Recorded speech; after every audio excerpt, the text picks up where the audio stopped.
Approaching the 10-year milestone on YouTube, it recently occurred to me, in order to know where the heck I'm going, maybe it's about time that I revisit where I've already been. Now, before we get this show on the road, this video is being sponsored by The Sound Shed. If you've been living under a rock, not aware of the news, or just haven't had a chance to check it out, we started a rad new channel called, of course, The Sound Shed. No way! That's great! We're going to be covering a wide range of topics, mostly centered around music and gear. You can expect reviews for electric and acoustic guitars, effects pedals, amplifiers, and so much more. We're also going to tackle songwriting, guitar tutorials, recording techniques, videography tutorials, lighting tutorials, and all things video and music production. If that sounds like something that you might dig, do yourself a favor and make sure you smack the subscribe button and hit the bell notification while you're at it. All the information is down below. On May 4th, 2013, I sat down in front of my iMac, pressed record, and just like that, I blessed the world with this gem of a video. Hello, welcome to NewRecordDay.com. My name is Ron, and this is a video review of the Rogue Audio Cronus Magnum integrated amplifier. I love the part where I mentioned shaking things up on the site.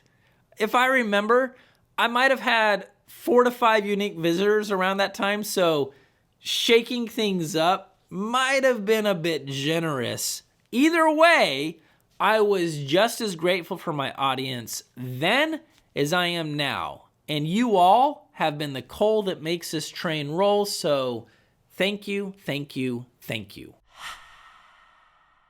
Now, when it comes to how things got off the ground in the first place, I am forever in debt and reminded of one fact. I love tubes. That's right. These glowing spheres of sonic magic are the one thing I always go back to, whether it's grinding into overdrive or cranking the Rogue Audio Cronus 3 to max tilt and letting Matt Anderson do the rest. Spend all my days going down to the mines. If you haven't heard Coal Mining Blues, specifically the Audio Tree performance on YouTube, thank you, Justin. Thank you. It's a million times more important than watching the rest of this video.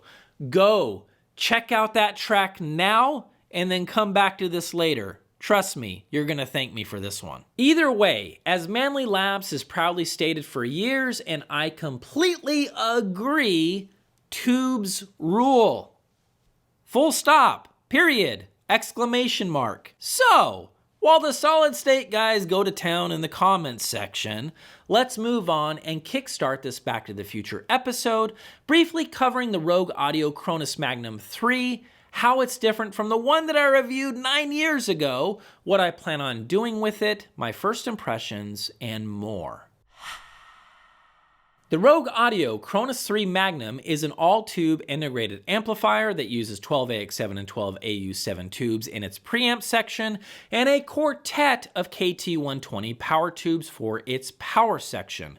It dishes out 100 watts per channel, includes 3 line level inputs and 1 phono input. While the amplifier looks nearly identical to the OG Cronus that we checked out years ago, there are a number of improvements that has kept the Cronus not only on the map, but a worthy rival of tube amps in and above its price bracket. First, the phono stage is completely redesigned for high output and low output cartridges with adjustable gain of 45 or 60 dB and adjustable loading as well.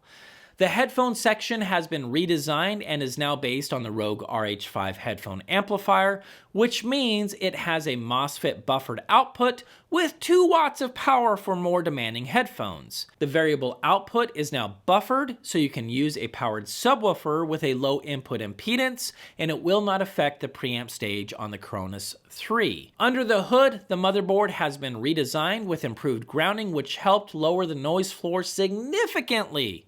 Also, the Magnum 3 also uses higher quality components in the signal path, which will give the amp a higher level of transparency and resolution and better detail along with a larger soundstage than the earlier versions.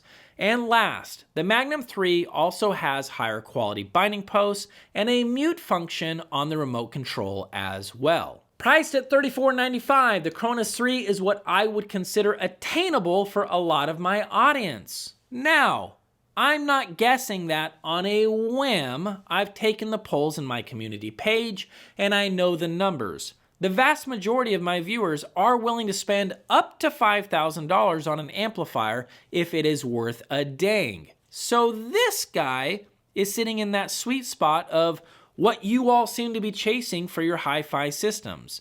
Not only that, I have another all-tube amplifier sitting right at the same price point from Black Ice Audio. It's the F35, and if I was a betting man, knowing they are targeting the same audience, doing a direct comparison on features and sonic presentation might be a wise move to make.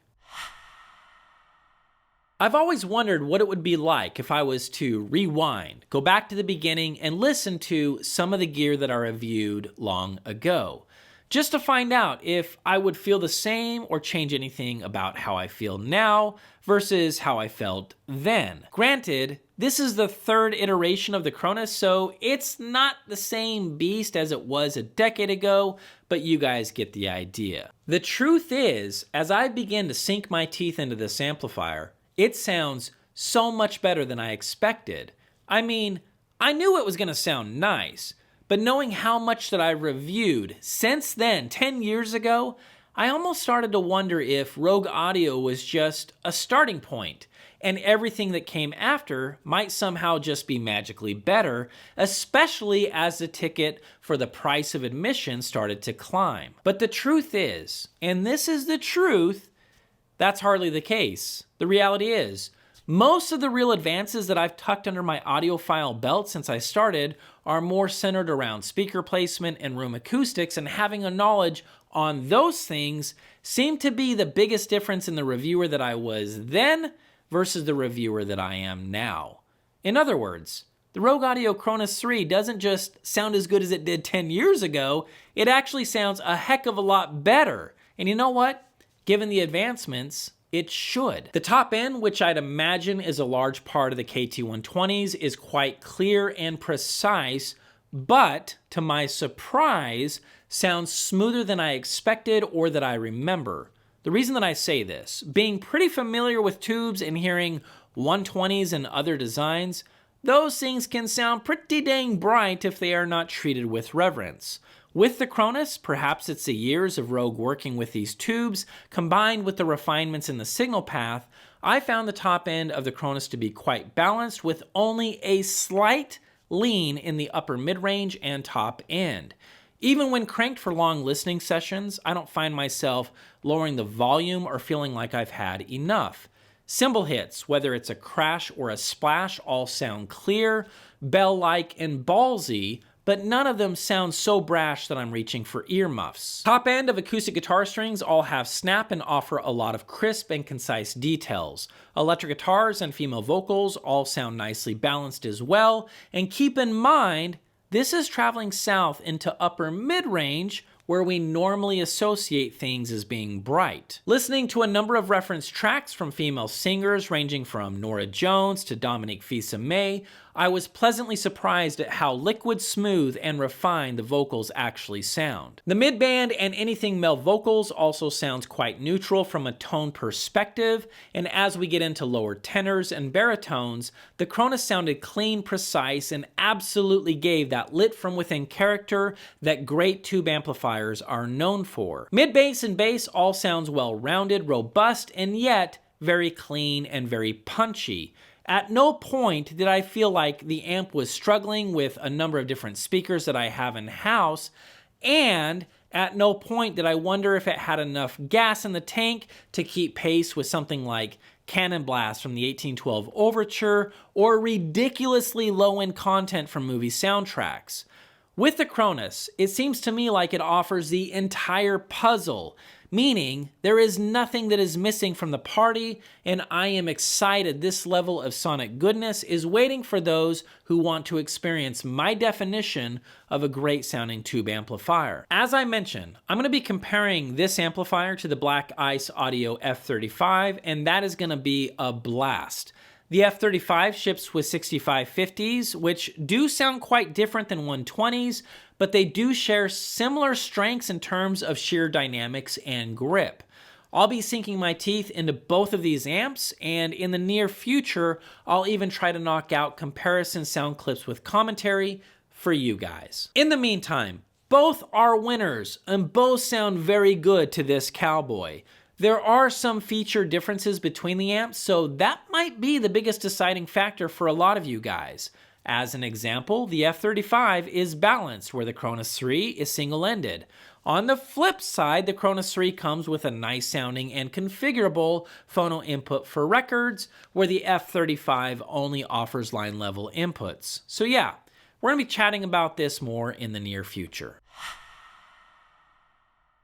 Folks, I am eager and excited to jump more into the Cronus 3 and spend some quality time with it. For the time being, let me say this as I reflect on where I've been and look to the future. Without question, this reasonably priced tube amplifier sounds good enough to me that I could easily put another decade on this thing and leave the upgrading merry-go-round for the suckers out there.